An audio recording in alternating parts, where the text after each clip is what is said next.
Ya. Sí, perfecto. Buenas tardes, Leslie. Gracias por aceptar la invitación. Esta es una entrevista para nuestro curso de técnicas de auditoría, ¿sí? Ok. Tú eres una auditora financiera, ¿sí? Y en ese momento queremos que nos puedas contar, en ese momento queremos que nos comentes acerca de la aplicación de tus conocimientos en la cuenta que nos han asignado, que es la cuenta ventas y cuentas por cobrar. Ok, ¿qué tal? Sí, correcto. Yo soy top senior de auditoría en Price. Eh, a ver, con la cuenta de ingresos existen un montón de rubros, pero a ver, si te vas al rubro de servicios, por la cuenta de ingresos, lo que tienes es, por ejemplo, si fuera una empresa eléctrica, lo primero que se hace es como que un entendimiento de la cuenta, porque usualmente la cuenta de ingresos tiene particularidades, o sea, como que tienes diferentes tipos de ingresos por cada compañía. En el caso de las eléctricas tienes MSTER, tienes FOSE, tienes venta de energía, tienes clientes regulados, clientes libres. Entonces, para cada uno de los tipos de ingresos, tú lo que haces es un entendimiento. Ves cómo se compone el ingreso, cómo se registra, desde el inicio de la operación con el cliente, o sea, desde que el cliente adquiere un suministro hasta la toma de lectura, luego la validación de la información y terminas con la cobranza. Ahora, la cuenta de ingresos siempre está relacionada por default al tema del riesgo de fraude. Entonces, ahí tienes que ver las aserciones y qué aserción es la que te llevaría al tema de riesgo de fraude. En el caso de la eléctrica, usualmente lo hacemos por exactitud, porque de cierta manera, tú para validar la exactitud tienes precio y tienes cantidad. Entonces, el precio está altamente regulado, pero el tema de la cantidad, es bien sabido que a veces cuando van a lecturar el tema de los ingresos como tal, modifican las lecturas. Es más, cuando te van a cortar la luz, o cuando no se pagan 3 meses, usualmente existen ciertas negociaciones que se tienen con el que te va a cortar la luz y dice, no, todavía no me cortes, yo voy a pagar esto. Entonces, este tipo de cosas podrían representarte como un cierto tipo de error y como usualmente también un tercero es el que realiza la medición del suministro, podría conllevarte un tema de fraude como tal. ¿Ok? Entonces tú para eso realizas procedimientos de impredecibilidad, procedimientos de fraude y ese tipo de cosas. Ahora, a nivel de materialidad, creo que también me había puesto en las preguntas. Eh, Usualmente las empresas tienen el tipo de materialidad bajo la utilidad antes de impuesto. Las empresas que son operativas, que son recurrentes, que reparten dividendos, lo hacen bajo el tema de la utilidad antes de impuesto. Usualmente, si es PAI, me parece que se va hasta el 3%. Depende si ha sido auditada por primera vez o no. De eso podría estar en el 75%, 50%. Mm, y a nivel de errores se puede ir desde un 3 a un 10%. Depende de tu estrategia. ¿Qué pruebas haces? Mm, por ejemplo, para una empresa eléctrica, aparte de la revisión sustantiva que viene a ser el vouching de los recibos y donde ves cada concepto, también tienes un tema de controles. Tienes confianza en controles porque como todo tu cálculo tarifario es automático, entonces tienes que ver que si se mueve un sol, todo tu consumo puede variar. Porque como tienes bastantes clientes, como que tienes millones de clientes, entonces un sol en la tarifa podría moverte 8 millones y al final eso puede ser representativo. Entonces tienes que evaluar bien el ambiente de control, tienes que ver el tema de las confianzas, tienes que ver qué controles vas a efectuar. Usualmente los controles están ligados al tema de precio, tema de controles automáticos y al tema de cobranzas, que las cobranzas usualmente son temas más manuales, porque tienen centros de recaudación y bueno. Ahí aplican un tema de un arqueo de caja que hacen y comparan los saldos que entran de los bancos con lo que tienen en el arqueo. Ah, a nivel de procedimientos sustantivos podría ser el tema del vouching, el tema de pruebas globales, por ejemplo, por el alumbrado público. Antes había una ley que te decía que tienes que considerar el 5% del alumbrado público como tope de los ingresos. Entonces realizas una prueba global para que más o menos veas que esté dentro del rango. Eh, Haces recálculos por el tema del MSTER, porque existen resoluciones de Osinermin que te dice cuánto tienes que cobrar. Entonces, por ahí vas evaluando cómo lo vas a medir, el FOS, el MSTER, que son de resoluciones. Pero, o sea, lo que pasa es que para calcular el FOSE y el MSTER son descuentos que ya te vienen en tu recibo, que al final la misma compañía es la que reporta los INERMIN y los INERMIN hace una prueba y los INERMIN le dice, ok, tú reportaste tanto a nivel facturado, esto es lo que te voy a cobrar y siempre tienes como que una cuenta por cobrar o por pagar los INERMIN. ¿Qué otro tipo de procedimientos? Esos procedimientos de impredecibilidad que consiste en hacer procedimientos que son distintos, por ejemplo, en alcance. Si tu target es siempre fijarte en las cuentas más significativas o en los clientes más grandes, escoges un cliente medio, un cliente menor, a un cliente que tenga una facturación un poco diferente para poder realizarlo, o podrías hacer una prueba que ni siquiera esté en tu alcance. Por ejemplo, si siempre haces tema de revisión sustantiva, podrías irte a ver el tema de los suministros. Podrías ir a ver, no sé, pues, hacer una validación en SUNAT para ver si existe la persona que te están poniendo. Haces unas validaciones un poquito más, mm, como que un poco diferentes a las que podrías hacer en una prueba usual. Eso a nivel de cuentas por cobrar, bueno, evalúas tema de controles manuales por el tema de la cobranza. Puedes hacer una ecuación de cobranza también, saldo inicial, cuánto has cobrado en el año, cuánto tienes de ventas, le quitas el IGB, le quitas tema de provisiones y, y bueno, así vas validando la cobranza o miras también el tema de los estados de cuenta para ver que los clientes te hayan pagado. A nivel de ingresos también puedes hacer un recálculo o una prueba sustantiva por recálculo o una analítica sustantiva para ver el tema del P por Q. Porque cuando tú tienes un servicio, tú tienes, por ejemplo, que tu facturación va a ser del mes anterior. Pero en el tema de los servicios como el agua y la luz, cuando te van a medir o sea, tu consumo, al final puede que te lo midan el 15. Entonces, si tú estás evaluando por un mes completo, te faltan todavía 15, 16 días para que se cumpla el 30 o 31. Entonces, ¿qué es lo que se hace? Ahí las empresas lo que tienen usualmente le llaman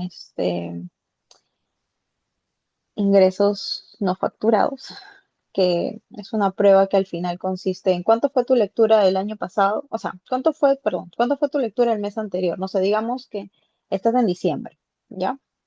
Y tú tuviste lectura el 15 de diciembre y el 15 de noviembre, ¿ya? Pero en realidad tú a nivel contable deberías registrar desde el 1 de diciembre hasta el 31 de diciembre, ¿correcto? Entonces, ¿cómo se hace ahí? Ahí lo que se hace es del 15 de noviembre, el 15 de diciembre, ¿cuántos días han pasado? Digamos que han pasado 30 días. Sí, Ya, entonces han pasado 30 días. ¿Y cuánto fue tu consumo? No sé, digamos que fue 3.000. Quiere decir que tú has consumido por día 100. Entonces, ¿cuántos días te faltan facturar? Del 16 al 31. Digamos que son 15 días, ¿ya? Entonces, tú multiplicarías los 100 por los 15 correcto. y tendrías la facturación a nivel de volumen. Y luego tendrías que ver ya cuál fue tu pliego tarifario, porque los pliegos tarifarios se publican cada 4. Entonces, digamos que, no sé, pues el 4 de noviembre hasta hasta el 3 de diciembre tuvo un precio de 3. Y del 4 de diciembre hasta el 4 de enero tuvo un precio de 4. Entonces, lo que se hace es hacer como una especie de prorrateo, porque si te das cuenta, del 1 al 3 tuviste una tarifa y del 4 al 31 tuviste otra tarifa. Ok, Entonces, lo que se hace es ponderar la tarifa de acuerdo a los días y esa tarifa al final ponderada es la que tú multiplicas por tu volumen que te salió en tu cálculo y eso te da cuánto te bien, faltaba facturar para complementar a tu ingreso. O sea, eso es lo que deberían tener las empresas más o menos, que debería ser su ingreso de lecturación más su provisión de cuánto le faltaba facturar. Y eso al final lo extornan al mes siguiente porque ya registran el consumo real. No sé claro, si los confundí, pero bueno, algo así es las validaciones que hacemos a sí. nivel de ingresos en una empresa eléctrica. En verdad, lo que No me sé si estás tienen alguna explicando duda. es bastante interesante. Son conceptos que todavía no nos los han dicho, pero estoy seguro que antes de que termine el ciclo ya lo vamos a conocer. Es súper interesante. Sí, lo que quería consultarle puntualmente es el rubro, las Ujú, cuentas que nos han asignado se aplican la auditoría en muchos rubros. Específicamente, por ejemplo, en una empresa ujú, energética, eléctrica, por ejemplo, en algún caso puntual que ujú. haya visto usted que es un caso interesante, ¿cuál podría ser? Mm, ¿A qué Por te ejemplo, refieres? O el sea, caso puntual, alguna ujú, claro, el caso puntual de alguna empresa que haya auditado que justamente es un caso que le pareció interesante por algún tema en específico. a nivel de ingresos en una eléctrica. Bueno, lo que pasó fue que, por ejemplo, las eléctricas de FONAFE, todas tenían diferentes formas del cálculo del FOSE, ¿ya? Porque usualmente el FOSE, como te comenté, lo hacen con relación a las resoluciones. Entonces, las empresas del norte, todo el grupo Distriluz, lo presentaba, ok, me llega la resolución, eso es lo que yo registro como ingreso, pero en realidad no era tanto así, porque habían otras empresas del grupo que lo registraban de otra manera. En el caso de la empresa que yo audité el año pasado, era Plan, ella lo registraba por...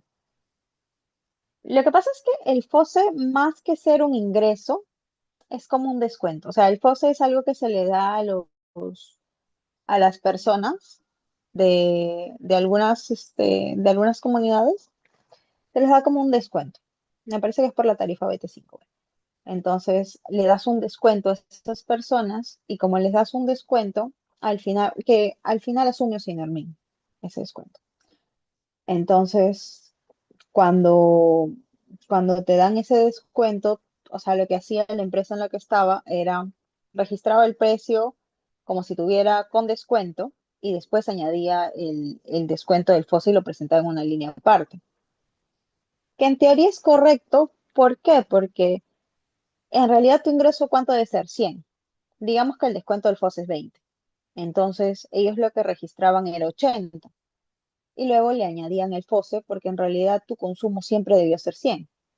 Tu venta siempre debió ser 100, aunque por este concepto de 20 soles te los pague otro ente, no te lo pague tu cliente, igual tu consumo va a ser 100. Entonces, eso era lo que estaban registrando. Sin embargo, las otras empresas lo que estaban registrando es, Osinarmin me pagó 200, entonces yo tengo mi ingreso y aparte le registro los 200 soles, pero de 20 a 200 soles hay mucha diferencia. Entonces, lo que se hizo ahí fue, primero que contrataron un consultor todas las empresas de FONAFE y dijeron, pero ¿cuánto es tu consumo real? No, mi consumo real es 20. Entonces, si tu consumo real es 20, ¿por qué estás registrando 200? O sea, es muy diferente a que te paguen algo a que en realidad hayas consumido algo. Entonces, como al final tus ingresos se basan por el principio del devengado, y es cuando tú vas transfiriendo el control del servicio al cliente, y Correcto. quien en realidad está consumiendo es tu cliente, deberías considerar estos 20, pues que es lo que te sale de tu propia facturación. Ese fue el caso más interesante que tuve el año pasado en relación a las eléctricas. Y una pregunta, ¿cómo era el control interno que manejaba en ese caso la empresa? Bueno, o sea, su control interno era bueno, tenía un tema de controles automáticos, controles manuales, estaban cumpliendo las ISO, entonces todo estaba como que en flujograma, organizado, bueno, tienen a la Contraloría revisando, tienen a Sinermin revisando porque están súper regulados. Está también el tema de que tienen un área de planeamiento y supervisión que se encarga de ver, es como un organismo de control que se encarga de hacer ciertas pruebas para ver que lo que están registrando sea correcto. Correcto. Perdón. Y con respecto al nivel de materialidad, ¿cuál es el nivel que se eligió en esta empresa? Mm, Fue un 3% de la utilidad antes de impuesto, un 50% a nivel del PM, del Performance Materiality, o de la materialidad de desempeño, y a nivel de Zoom, si no me equivoco, fue un 5%.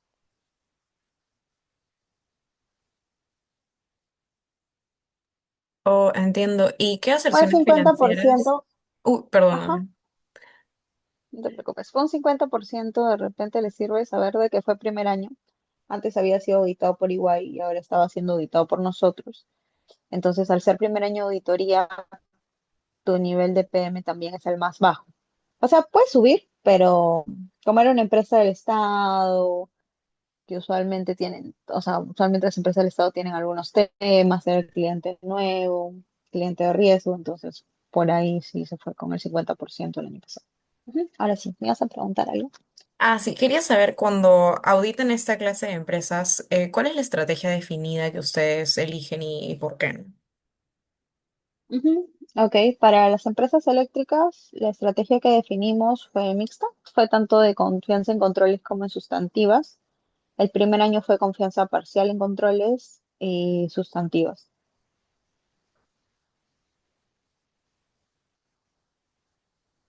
Perfecto. ¿Y cuáles son las aserciones que se aplicó particularmente en este caso? Ujú. O sea, para ingresos aplicas casi todas las excepciones para validación como tal del rubro, tanto a nivel de ingresos como de cuentas por cobrar. Las aserciones de fraude, porque, o sea, lo que pasa es que nosotros clasificamos las cuentas de acuerdo a los estimados contables que tienen y de acuerdo a los riesgos que pueden tener. Entonces, las aserciones a nivel de ROM, que es el riesgo de material misstatement, eh, eran todas, o sea, exactitud, corte, integridad, existencia, presentación y disclosure, o sea, presentación y revelación, ya, para el tema de fraude era exactitud, para el tema de las estimaciones contables era corte y exactitud, porque como esto al final te cambiaba el tema del corte, era, bueno, corte y exactitud, por el tema de la provisión que les comenté. Y, o sea, al hacer la auditoría, como cuáles fueron las dificultades que tú has identificado al realizarlo, como el más que nada en la parte de las cuentas por cobrar. En las cuentas por cobrar, la dificultad más grande que tuvimos, bueno, las cuentas por cobrar son sencillas. Bueno, tienes que ver el tema del anticuamiento, qué tanto le cobran al cliente, porque, bueno, en una empresa eléctrica, si tú no tienes 2 meses, si tú no pagas 2 meses, te cortan el servicio. Entonces, en teoría, tus clientes no deberías volver a facturarle después de 2 meses. Entonces, tienes que ver tus cuentas por cobrar, hace cuánto están, por qué no te pagan, si es más efectivo que en realidad le corten el servicio o no, porque hay algo, bueno, la empresa que yo habitaba era una empresa que abastecía de electricidad a las zonas rurales. Entonces, no es que estaba solo en Lima, sus clientes, sino estaban repartidos por todo el Perú.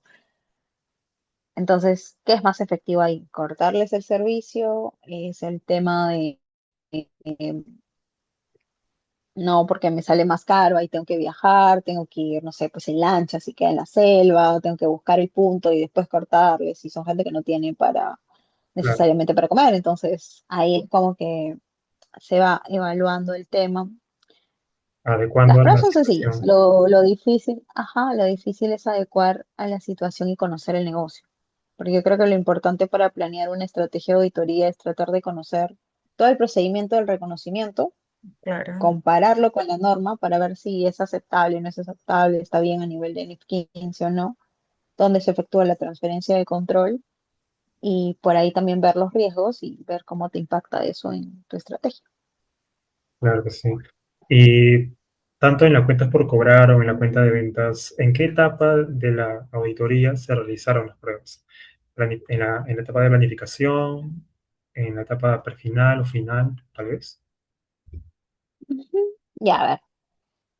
Eh, lo que pasa es que la etapa de planificación es para el entendimiento.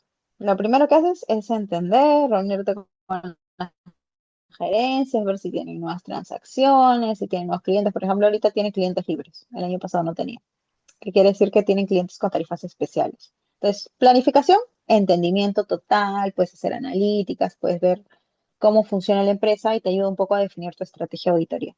En la prefinal, que es la etapa preliminar, lo que haces usualmente es adelantar muestras. No es muy conveniente, por ejemplo, adelantarte muestras de cuentas por cobrar, porque si tu ciclo de cuentas por cobrar es un mes o 2 meses y tú estás, no sé, en la prefinal en agosto o en octubre, quiere decir que todo lo que tú hayas bauchado en agosto probablemente ya haya sido cobrado en noviembre. Y si tú necesitas validar el saldo de diciembre, no te ayudas a haber hecho una prueba de cobranza a ese nivel. Pero de ingresos sí, porque los ingresos son acumulativos. Entonces, los ingresos siempre van creciendo desde enero hasta diciembre. Entonces, ahí sí puedes ir pidiendo un tema de muestras, de revisiones. Lo que usualmente se hace en auditoría es adelantar todas las pruebas con relación a resultados y algunas cuentas que de repente podrían ser significativas para ti, por ejemplo, propiedad, planta y equipo. Tienes el tema de la depreciación. Depreciación la mía es para el gasto, pero también tienes el tema del movimiento. Entonces, como tienes el movimiento anual, puedes ir pidiendo tema de adiciones, de bajas, de transferencias importantes para adelantar el trabajo en el que no se te acumule toda la final. O otra cuenta que puedes adelantar es arrendamientos, porque el arrendamiento también tiene el tema del movimiento, tienes el tema de los pagos, tienes el tema de las cuotas, entonces recálculo de intereses y por ahí podrías ir revisando, adelantando trabajo. Pero para las cuentas de balance usuales, por ejemplo, efectivo, cuentas por cobrar, cuentas por pagar, es muy difícil que las adelantes en una etapa interina, a no ser que tengas un tema de reporte específico para una fecha interina, que también ha pasado, pero lo usual es que los mandes para la final. Y una estrategia que puedes usar, por ejemplo, para cuentas por cobrar es la confirmación. Para las eléctricas no sirve mucho, pero me ha pasado que, por ejemplo, en una empresa pesquera que tiene 10 clientes, o sea, en vez de estarte muestreando todo, te hago vouching, la información más fiable siempre va a ser una fuente externa, entonces puedes confirmar. Aunque confirmes dos clientes y representen, no sé, pues el 60% de tus operaciones, con eso ya tienes un alcance significativo. Entonces tu estrategia va a ser un poco de cómo vayas conociendo el negocio y cómo funciona. Eso es lo que te podría decir. Y, o sea, entiendo que igual para cuentas por cobrar hay un corte si es que no se paga, por ende no se atrasa mucho el pago. ¿Ustedes Ujú. cómo es que se aseguran que la información proporcionada del cliente es total y exacta? O sea, ¿qué cosas, como, cómo lo verifican? Bueno, nosotros tenemos un tema de controles para validar un poco la integridad. Validamos que efectivamente se estén realizando esos cruces y dentro de los controles hacemos un tema de inspección y reperformance. Existen diferentes formas de evaluar un control, pero el tema de la inspección es observar que todos los documentos estén alineados. Es decir, que por ejemplo, si estoy haciendo un arqueo de caja, no sé, pues de una zona, y me dice que tengo cheques por 100.000, yo vea los cheques y tengo 100.000. Entonces, inspección es ver los documentos y el reperformance es volver a realizar desde cero el procedimiento. O sea, ver con la persona cómo realiza el procedimiento. Si está registrando 100 cheques, cuántos cheques está contando, cómo está contando. Si dice que tiene, no sé, pues 100 soles de tarjeta de crédito, los pantallazos que efectivamente han ingresado 100 soles. Si dice que tienen monedas 200, ver efectivamente que en la caja estén las 200 de las monedas. Entonces, eso lo haces a nivel de performance. Validas todo el ciclo para validar que en realidad su control sea efectivo. Ahora, ¿cómo te aseguras de que el reporte sea efectivo? Una, porque tienes validación de controles. Nosotros validamos el tema del ITGC, que quiere decir que validas el sistema para ver que, por ejemplo, SAP, si migra tu información, migra todo. O sea, si tengo interfaz de sistema, por ejemplo, ellos usaban el CIELSE y migraban al SAP. Entonces, si en CIELSE tengo 100, al SAP llega a 100 de cobranza, eso es lo que te valida tu experto de TI. Eso, y después cuando bajan el reporte, también que el reporte si tiene 100 líneas, de verdad te bajan las 100 líneas y no sé, si suman 200, de verdad te suma 200. Por ahí validas la integridad. Nosotros, cuando no tenemos esta confianza en controles, también hacemos una especie de asset reset o validación del reporte. ¿Qué quiere decir? Que tú tomas el reporte y para asegurarte que sea íntegro, no solamente basta que tenga, no sé, pues que tu total de cuentas por cobrar, digamos que son 200. No solo basta que sea 200, sino que si tu reporte tiene 100 líneas, no que tengas 99 líneas y sea 200, porque puede ser que por ahí hayan movido una línea. Entonces lo que tú haces es pedir una muestra de ciertas líneas para validar que tu reporte sea exacto y sea íntegro, porque se supone que cada línea debería tener un sustento. Eso es lo que usualmente hacemos. O en una empresa de agua lo que hacíamos era una ecuación de cobranza, porque se supone que si tengo un saldo inicial, un saldo final, sé cuánto cobro y sé cuánto vendo, en simple mi ecuación de cobranza debería ser casi exacta, porque solamente debería ser un movimiento. Entonces, para asegurarte la integridad, hacías eso. Y Perfecto. validabas como que cada una de las líneas, pues porque ventas la valías por muestra, cobranza por, bueno, también por muestra o por los controles. Sí. Sí. Y luego de realizar todo este proceso, ¿a qué conclusiones se llegó en el caso particular de esta empresa? Y también quisiéramos preguntarte, ¿cuáles son los resultados más frecuentes que suelen darse en empresas en cuando se evalúan particularmente estas cuentas también? ¿Los recaudos? Sí, las de ingresos. O sea, ¿qué tipo de recaudación tienen? ¿Por dónde? En sí, ¿a qué ¿A eso conclusiones te se refieres? llegó luego de hacer el proceso de Ujú. auditoría, ¿sí? Y cuáles son los Ujú. resultados más frecuentes, ya hablando más general, ¿no?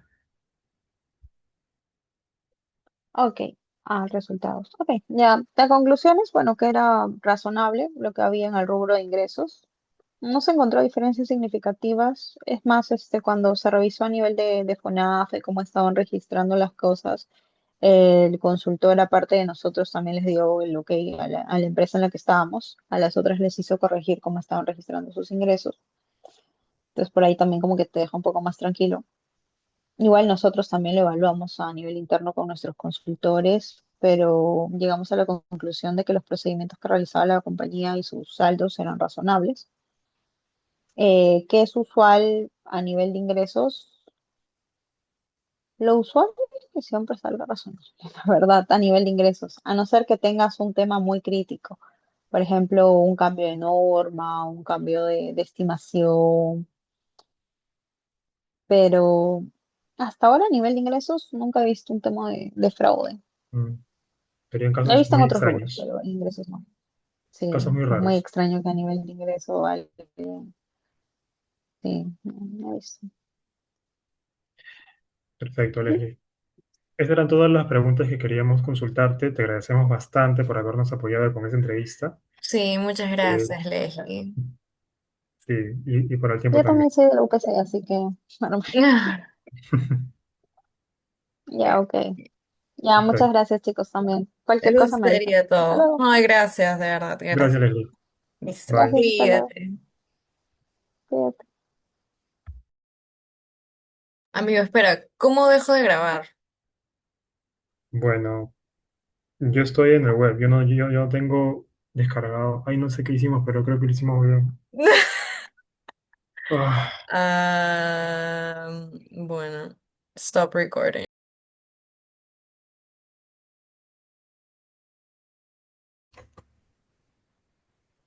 Muy buenos días, estamos con Eduardo Lai y nosotros somos de la UPC, estamos entre octavo y séptimo y esta entrevista es más que todo para poder conocer su rubro y nos va a ayudar en nuestra investigación que tenemos como trabajo final. Para efectos de la entrevista, ¿podría usted presentarse brevemente, o sea, sus cargos, sus años de experiencia y los sectores en los que usted ha realizado auditorías?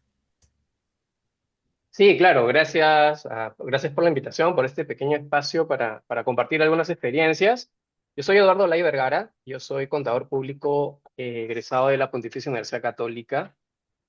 Actualmente me desempeño como socio de consultoría en la firma de auditoría BKR Santibáñez.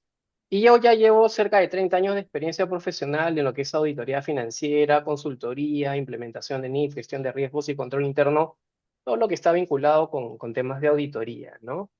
Un aspecto importante es que mi carrera profesional la he desarrollado en Big Four de auditoría. Yo me formé en PricewaterhouseCoopers. Allí estuve cerca de 15 años. También tuve la oportunidad de laborar en Ernst Young, EY, por espacio de 2 campañas, y la parte corporativa la terminé en KPMG, donde estuve 4 años, en todos ocupando posiciones gerenciales. Y también del otro lado, la carpeta o del escritorio, estuve como supervisor de reporte financiero en una empresa minera de un grupo empresarial peruano. Y eso obviamente ha permitido poder conocer diferentes aspectos. Entonces, entre la experiencia auditando en sí ha sido sector de minería, energía, industria siderúrgica, construcción, retail, agroindustria, pesca y bueno, así diversas empresas. Me imagino que habrán sido más de 200 o 250 empresas que he tenido la oportunidad de auditar, tanto del sector público como privado. Así que esa experiencia en lo que les pueda hacer de ayuda en esta reunión, encantado. Muchas gracias. Ahora con la siguiente pregunta es, pensando en un caso real relacionado con las cuentas de las ventas y las cuentas por cobrar, ¿qué tipo de empresa usted, vamos a hablar en esta ocasión, que usted haya auditado? ¿Y cuáles serán las principales características de esta empresa?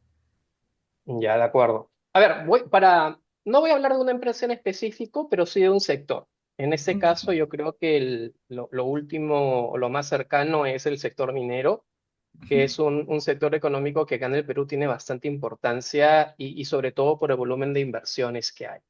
Ahora, en base a las dos preguntas que me indicas de ventas y las cuentas por cobrar, eh, las ventas en este sector no son simples, ¿no? Dependen mucho de la fluctuación de los precios internacionales de mercado, una serie de ajustes que se dan posteriormente por temas de calidad, contenido metálico, variables como humedad, minerales que no son preciosos, por así decirlo. Y lo que hace que en este tipo de empresas del sector minero hacen de que el reconocimiento de ingresos, o sea, las ventas y las cuentas por cobrar sea complejo, porque no solamente es emitir una factura, sino que implica conocer en qué momento se da la transferencia del control del producto, ¿ya?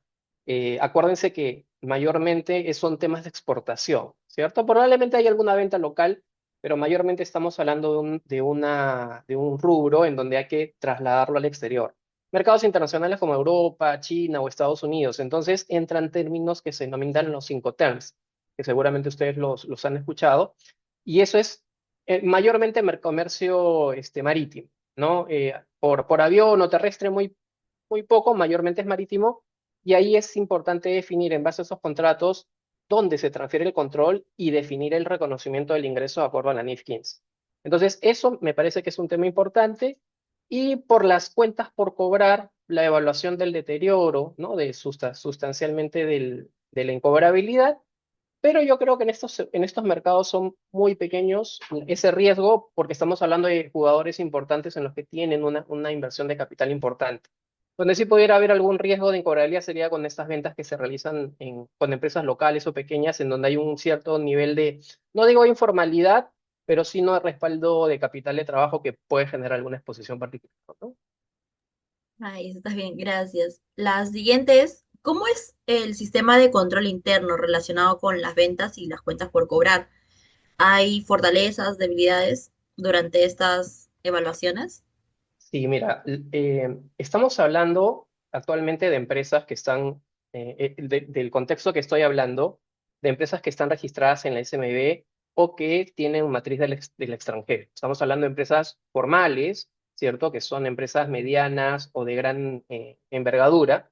Y por lo tanto, mayormente los sistemas de control interno que tienen son robustos, ¿no? Existen clara segregación de funciones, en este caso de las actividades, para que no hayan conflictos entre la parte comercial, la parte logística, la parte de operaciones, contabilidad o tesorería. Y en teoría, cada una de ellas tiene procedimientos claramente definidos y que se ayudan con sistemas de información, los ERPs que se denominan, ¿no? Entonces, como fortalezas, yo diría que hay aprobación formal de contratos, controles automáticos en los sistemas de información, conciliaciones periódicas, seguimiento permanente de la cartera, ¿no? Porque los procesos de embarque son específicos, y una revisión de las valorizaciones que les decía al inicio, es el reconocimiento del ingreso. Yo creo que ahí va por ese punto. Ahora, definitivamente algunos aspectos de mejora pueden surgir cuando algunas compañías todavía manejan los procesos de conciliación o de valorizaciones en hojas de Excel, ¿no? Teniendo un sistema de información, de repente no les es engorroso, el costo de beneficio se hace en hojas de Excel, pero eso aumenta pues el grado de riesgo de que una mala manipulación de datos, un mal ingreso, porque hay un ingreso manual, no es automático, y ahí necesitas tener una verificación adicional para dar el visto bueno y evitar cualquier desvío al registro de ingresos o de las cuentas por favor. Está bien, mi siguiente compañero va a hacer las preguntas. Claro.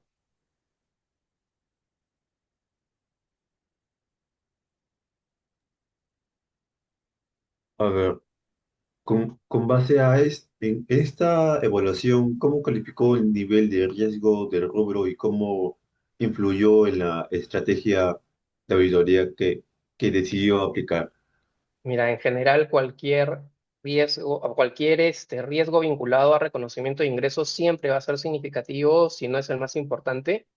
En este caso no porque exista evidencia de fraude, sino básicamente porque hay el involucramiento de juicios contables importantes, ¿no? Y sobre todo porque cualquier error en la estimación tiene un impacto en los estados financieros por el volumen de ingresos, ¿no? Así que ingreso suele ser sustancialmente un indicador importante, y para la auditoría también. Y esto también define una serie de procedimientos en base a las características de la empresa. Puede ser aplicación de controles, más pruebas sustantivas y pruebas analíticas. Depende justamente de la complejidad. En este caso en particular, hubo revisión de controles, revisar los contratos que se cumplan de acuerdo a las características, y de ahí analizar el comportamiento de los ingresos basados en el P por Q, ¿no? Porque al finalmente es eso, el ingreso, cuánto mineral vendes y en qué valor. Ahí justamente viene la incidencia de evaluar específicamente en la determinación del precio. El precio es muy fluctuante, entonces si tú haces una mala estimación, puedes reconocer más ingreso del que debes, estás sobrevaluando, o menos su evaluación, y eso te afecta al estado financiero. La siguiente pregunta sería, ¿cuál fue la estrategia de auditoría definida para ese rubro y por qué optó por ella? ¿Realizó principalmente pruebas de control, pruebas sustantivas o una combinación de ambas? Sí, justo como comenté hace un momento, en este caso es una combinación de ambas. Se realizaron pruebas de control sobre niveles de autorización, que se estén en las condiciones del contrato marco. Normalmente las empresas mineras establecen contratos marcos, y a partir de allí las exportaciones que se realizan mensualmente, pongamos una al mes, son 12, pero están regidas dentro de un marco. Lo que haces posteriormente es la revisión y la evidencia de cada embarque, en donde validas, porque, no sé, imaginemos ventas de estaño, son doré, son barras, y tienes que establecer las condiciones específicas de cada nivel de producción, en cada precio. Entonces eso sí lo tienes que revisar sustantivamente.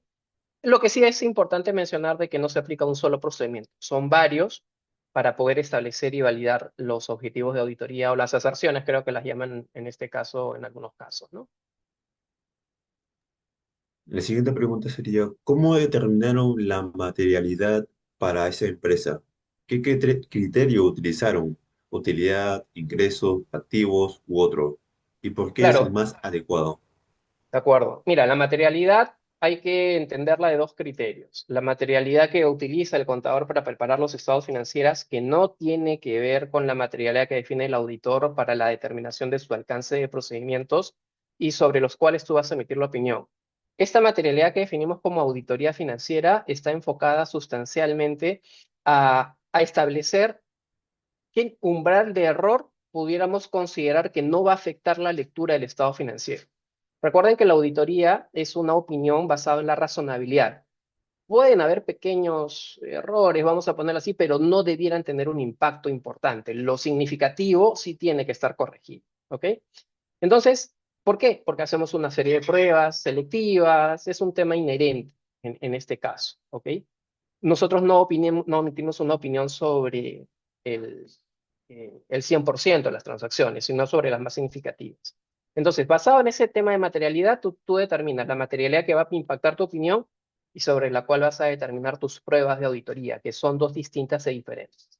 Como esta es una empresa que genera lucro, que tiene un interés comercial, económico, tienes dos variables. Puedes utilizar el indicador de ventas o el indicador de utilizantes de impuestos, que son dos variables genéricas que todas las firmas las encuentran. ¿Cuál es la diferencia de utilizar una de otra? Básicamente nos guiamos por el criterio que utiliza la gerencia. ¿Dónde enfoca su análisis o revisión de los resultados? ¿Está preocupada más en el nivel de la ventas o está basada en la última línea?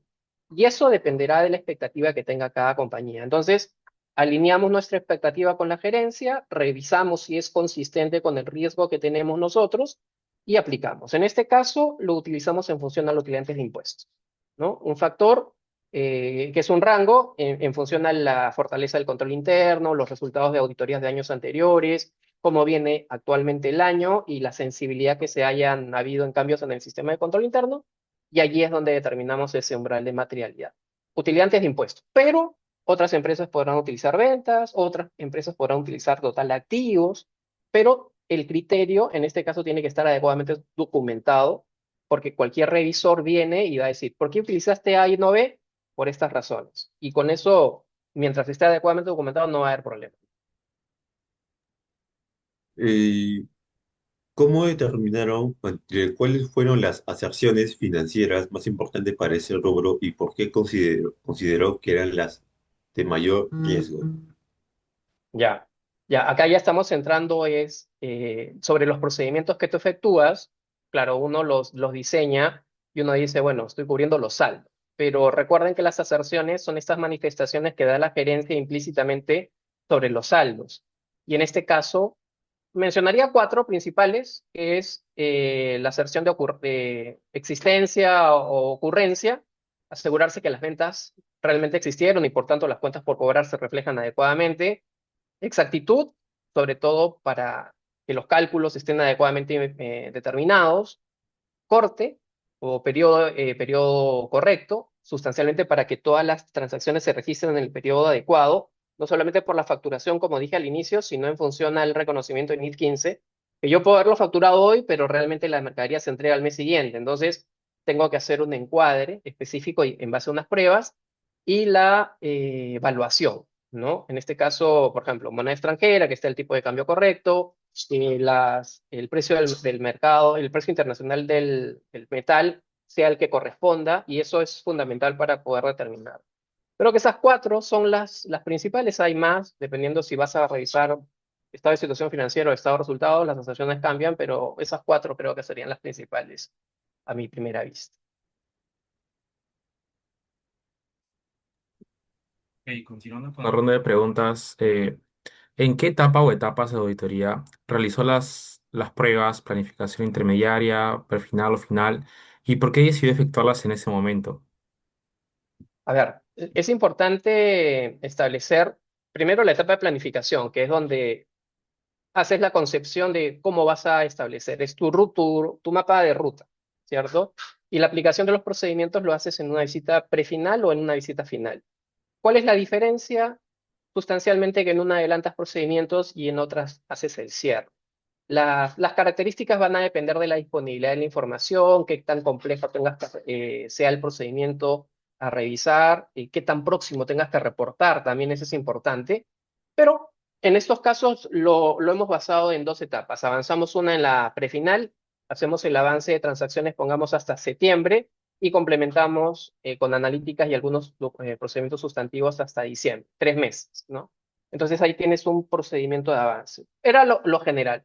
En otros casos, de repente, como son pocas transacciones, te hacen todo hasta final del año, pero considero que a veces se puede dejar un riesgo importante porque te pueda quedar corto el tiempo en ejecutar la tarea. Entonces, lo avanzamos en cada tipo de visita que se tenga, ¿no? Y coordinamos obviamente con la gerencia del cliente para que la información esté disponible en ese sentido. Ok. ¿Y podría explicar paso a paso cómo realizó una de las principales pruebas de auditoría sobre este rubro, desde la selección de la muestra hasta la obtención de la evidencia? Ya, mira, a ver, vamos a utilizar un procedimiento que hacemos para hacer la confirmación de saldos, que es un procedimiento por lo general eh, estándar, ¿no? Con la finalidad de confirmar que los saldos por cobrar que tiene la compañía sean los que realmente ha realizado con el cliente en este caso. Entonces, ahí lo primero que tienes que hacer es obtener el auxiliar de clientes o el análisis de la cuenta de clientes, conciliarlos con los libros contables para ver pues de que el análisis cuadre con los registros contables. Eso ya te va ayudando a verificar la conciliación. De allí la determinación de la muestra va a depender si quieres establecerla sobre las transacciones más importantes o más grandes hasta tener un alcance, si quieres hacer una selección muestral, dándole a todos los elementos un porcentaje similar. Por ejemplo, si tienes 100 transacciones y determinas que tu muestra basada en la materialidad son 20 y las quieres seleccionar al azar, ingresas en el Excel mismo, tú puedes hacer a la selección aleatoria y seleccionas las 15 transacciones o 20 transacciones que te salgan y esas son las que circularizas. En otro caso, puedes seleccionar clientes de manera específica por monto total, esperando a que te confirme. La diferencia entre una y otra va a ser las pruebas, los resultados de las pruebas que hayas tenido en la prueba de controles, ¿no? Si tus controles han visto que están más o menos, vas a tratar de tener una revisión mayor alcance. Si tus controles perdón, los controles de la empresa han funcionado, por ahí puedes tener alguna selección selectiva. Hay que ver también, de repente tienes 3 clientes, ya selecciona los 3 clientes, no el 100%. Pero si tienes una base muy amplia, donde cada transacción no va a tener mayor alcance, lo haces muestral, pero en función a un criterio. Entonces, en este caso eran pocos clientes, creo que eran como 10, seleccionabas los más importantes y eso es lo que lanzabas a hacer la circularización. Dabas un tiempo, cuando los circularizabas, podías circularizarlos en en fecha prefinal o final, dependiendo cuál era el alcance de tu prueba.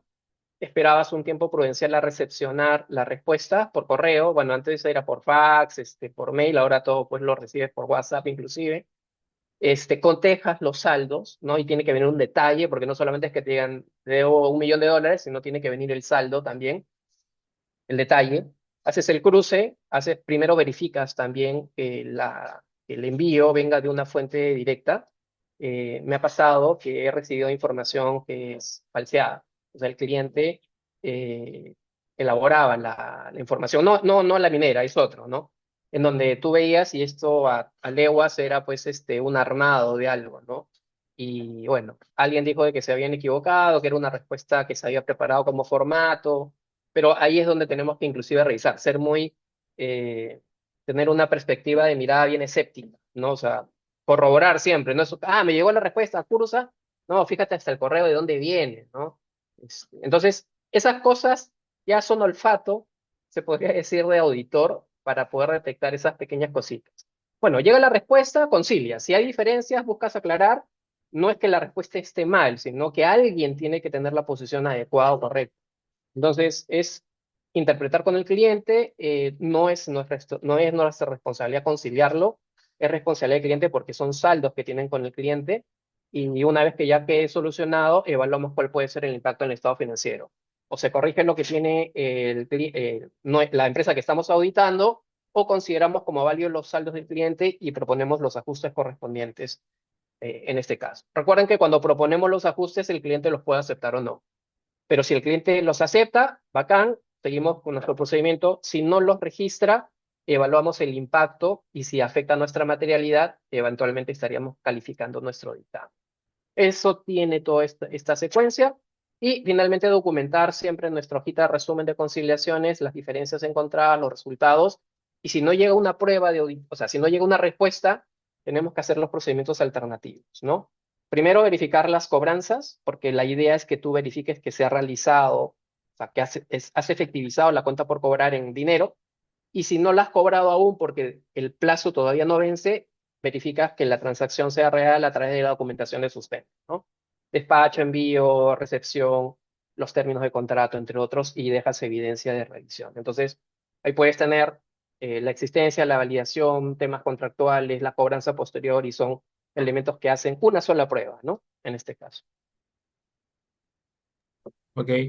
¿Y qué tipo de evidencia obtuvo para sustentar sus conclusiones? ¿Qué documentos, registros o fuentes de información revisó en esos casos? Ya. En ese caso, como te digo, tenemos nuestro resumen de circularizaciones. Allí tenemos, si hemos circularizado, pongamos a 10 clientes, vemos cuántos han dado respuesta, si hay diferencias o no hay diferencias. O sea, nuestro resumen, cédula, resumen de confirmación de saldos es importante. Pero el sustento es la hoja de trabajo debidamente documentada, pero detrás de eso tenemos que documentar qué contratos comerciales no hemos recibido, las órdenes de venta, guías o documentos de embarque, las facturas, ¿no? Una relación, un checklist, por así decirlo, las respuestas propias del cliente, vía por correo, documento PDFeado, estados de cuenta bancarios, ¿no? Para poder hacer el ligue, ¿no? De lo que hemos recibido. O sea, no solamente queda en decir, ah, lo revisé, sino cómo lo revisaste, y eso tiene que estar documentado.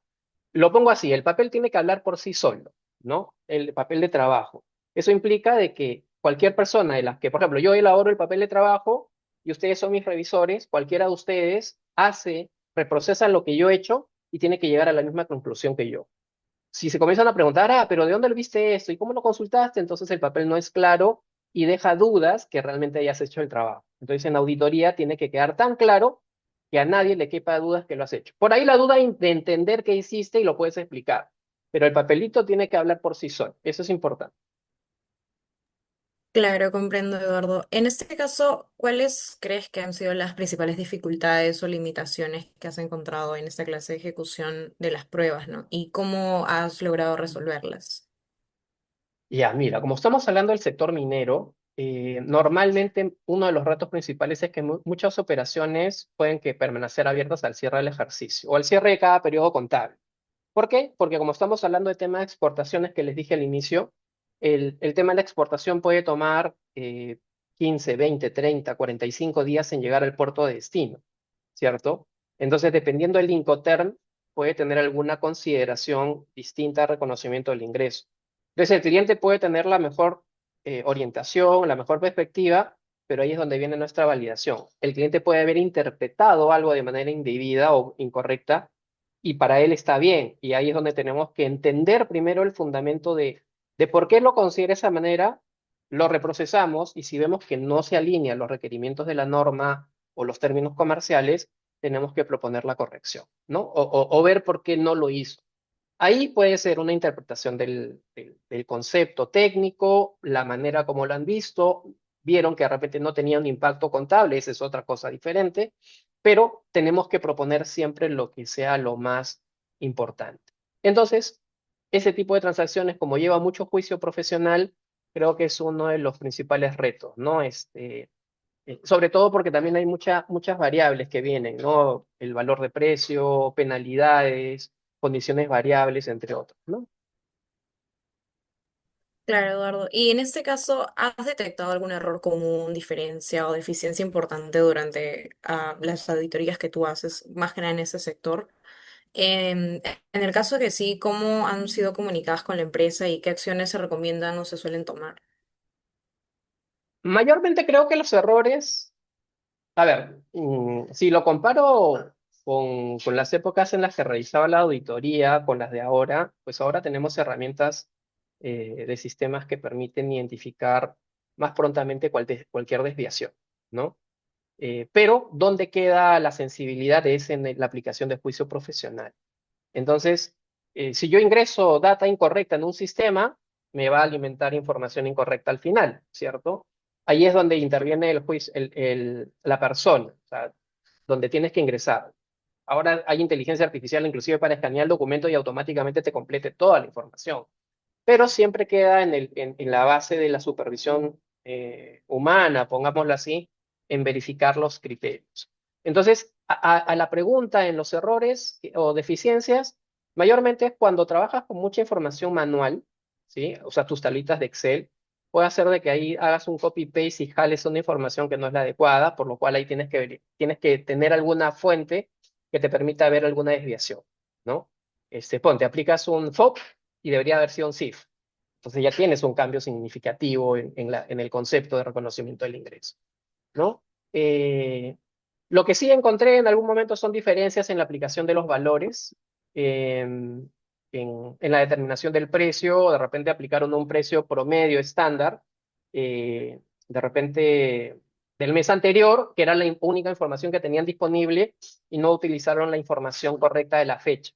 Entonces es como decirte, si lo pongo en términos más simples, ¿no? Es como que cuando tú tienes que cerrar los estados financieros, aplicas el tipo de cambio del 31 de diciembre, pero como no tenías el periódico, la información, aplicas el del 15 de diciembre. ¿Ya? Algo parecido, ¿no? O sea, de repente puedes decir, Eduardo, pues que no fluctuó mucho, pero no aplicaste correctamente el tipo de cambio. Eso, si lo pones en, en, en- en cantidades que pueden generar millones, definitivamente una mala aplicación sí te puede generar un impacto importante. Eso es, creo, porque mayormente las empresas grandes no tienen muchos problemas en reconocimiento de ingresos. Quizás las medianas o las pequeñas sí, porque es mucha información manual. Perfecto. ¿Se me escucha bien? Sí, Buenas Raúl, tardes. excelente. ¿Qué tal? ¿Qué tal? Bueno, gracias por aceptar la invitación. Acabo de entrar por motivos de tiempo. Quisiera hacerle una pregunta centrándome en su experiencia. La consulta era, ¿qué aspectos de la auditoría de este rubro, de las cuentas que hemos mencionado, son diferentes a las que normalmente se enseña en la universidad? ¿No? La diferencia entre la teoría y la práctica. A ver, yo creo que en la universidad lo que tratamos de enseñar o tratamos de aprender es un concepto general de todo lo que tú pudieras aplicar en campo, por así decirlo. Entonces te ponen como una especie de checklist. Tú puedes hacer este procedimiento, esta revisión, pero ¿dónde viene la casuística? La casuística es que es difícil tener que aplicarlo a diferentes sectores económicos, ¿no? Entonces, ponte, te enseñan a hacer una revisión de cuentas por cobrar, pero es distinto revisar una empresa de, por ejemplo, un Alicorp, que es muy distinto a una Cider Perú, que es muy distinto, por ejemplo, a una inmobiliaria, que es muy distinto a una constructora. Los ingresos son distintos. Entonces, lo que sí en campo tenemos es que aprendes a entender el negocio. Y eso creo que es fundamental. Nosotros no nos debemos quedar solamente en el procedimiento, sino tenemos que saber entender el negocio, cómo funciona. Y eso es algo que yo sugiero apliquemos en el día a día. Por ejemplo, ustedes cuando vayan al supermercado, ¿no? Van a un Metro, un Won, un Totus, lo que fuese, piénsenlo en forma de negocio. Oye, ¿cómo será la logística? ¿Cómo yo registro una compra? ¿Cómo será la parte logística de que en la góndola venga? Porque al final ustedes ven marcas, ¿cierto? Entonces, esos son sus proveedores. La infraestructura, oye, todo lo que tienen ahí, ¿en cuánto tiempo lo depreciarán? Activo fijo. Las cobranzas, cuando ustedes pagan en la caja, con tarjeta de débito, al contado, todo eso que pagan al débito o al crédito, ¿en cuánto tiempo lo cobran? ¿Es una cuenta por cobrar o es efectivo? Entonces, si ustedes se ponen a analizar así, o sea, no les digo que vayan cada rato pensando en contabilidad o en forma operativa, ¿no? Pero si ustedes comienzan a hacer esa dinámica de entender las cosas como si fueran negocio, se van a dar cuenta que hay muchas preguntas que se van a dar y eso es un poco lo que hay en auditoría. Te ayudan a entender cómo funciona la operación y ahí cómo puedes aplicar esa parte teórica. Es mejor saber la teoría sabiendo, esto funciona así, que lo adaptas a tu negocio, que es distinto ir a la cancha y no saber. Entonces, siempre la teoría va a ser fundamental, la cancha la agarras en el día a día, ¿no? Claro, Esa evidentemente. es la Y diferencia sustancialmente, ¿no? perfecto, sí. Y como último consulta, ¿cuál sería algún consejo que podría darnos a nosotros como estudiantes que estamos aprendiendo acerca de auditoría financiera, consejos para desempeñarnos como auditores externos? ¿Algún consejo final que nos podría dar? Sí, miren, la experiencia lo que me ha arrojado es, y lo que les digo a mis equipos de trabajo y también cuando enseño, es de que no se memoricen todos los temas. Todo es interpretación, juicio, y lo importante es que cuando entren a un cliente, así sean asistentes, practicantes o sean jefes, tienen que prepararse antes de ingresar al cliente. Por ejemplo, si ustedes mañana les dicen, van a hacer la auditoría de Tambo, ¿ya? No van a esperar el día que llegan al cliente y les cuenten. Ustedes busquen qué estampo, qué vende, qué hace. Entonces, cuanto más información sepan del cliente en el que ustedes van a entrar o van a revisar, mejores informaciones y mejor enfoque van a tener en la revisión. No importa que te pongan un voucher. Como que la típica que te mandan a hacer revisión de facturas, pero si tú solamente pasas un copy-paste, oye, eso yo puedo llevar a un niño de quinto año, de quinto grado que haga el copy-paste. Pero si ustedes analizan, oye, ¿qué hace? Pongamos un gasto de arqueología en Tambo. No tiene nada que ver, hey, llamas a tu gerente, a tu senior, oye, ¿por qué está este gasto? O sea, ve la naturaleza de la transacción para que sea consecuente con tu actividad. Entonces, conocer el giro de negocio en general te ayuda a aplicar de mejor manera los procedimientos. Lo segundo es que tienes que leer tus normas técnicas, siempre, ¿no? Eso es importante. Pensar de manera escéptica, no solamente lo que te dicen sea cierto, valídalo, cuestiónalo, repregunta, por eso les digo la preparación es fundamental. Ser curiosos, eso es importante. Y algo que a veces adolecemos los contadores es la forma de comunicarnos, ¿ya? Yo he tenido varios asistentes que han venido al UPC cuando yo estaba, y al inicio pues uno dice, no, pero yo soy alumno, estoy estudiando, no, al final tú eres auditor, tú te empoderas, ¿ya? Eso es algo que nos decían. Cuando tú vas ahí, quítate el gorro de estudiante, no, tú eres el auditor y estás sumamente empoderado como para pedir información, pero sí prepara, porque a veces vas a ir a hablar con un gerente general, entonces no le vas a hablar al gerente general, por favorcito, por favor, no, de tú a tú, así cancherazo, como se dice, ¿no? Entonces, pero tienes que prepararte, porque un gerente te va a ayudar, pero también en la medida que tú estés bien preparado. Entonces, yo creo que prepararte en la forma de comunicación, ¿no? En la manera como se plantan, o sea, cómo intervienen, cómo lucen, eso es fundamental. El auditor, todavía tenemos esa vista de tener un perfil un poco serio, entonces, cuanto mejor pilchados estén, como dicen, mejor trajeados, formales, ¿no? Ayuda, Informados, ¿no? ¿verdad? Informados, formales e informados, ayuda. Así que son esas características. Mira, prepararse adecuadamente, revisar tu norma técnica, indagar sobre tu cliente, trabajar el tema de la comunicación, ser claro, preciso, así como lo han hecho hoy día con su lista de preguntas, estupendo porque te permite ser guiado y ese orden ayuda a las personas a dosificar los tiempos, ¿no? Eso es lo que podría Perfecto. reforzarles a todos en general en esta etapa. Señor Eduardo Lai, le agradecemos mucho por los consejos finales que nos ha dado y también le agradecemos bastante por concedernos la entrevista y darse el tiempo de responder las preguntas. A nombre de mi grupo estamos agradecidos por su apoyo. De nada, gracias a ustedes, Muchas gracias. excelente, muchos Muchas éxitos en sus gracias, Eduardo. estudios y que les vaya muy bien.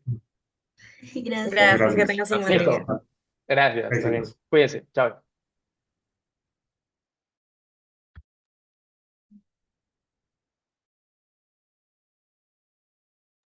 Uy, justo.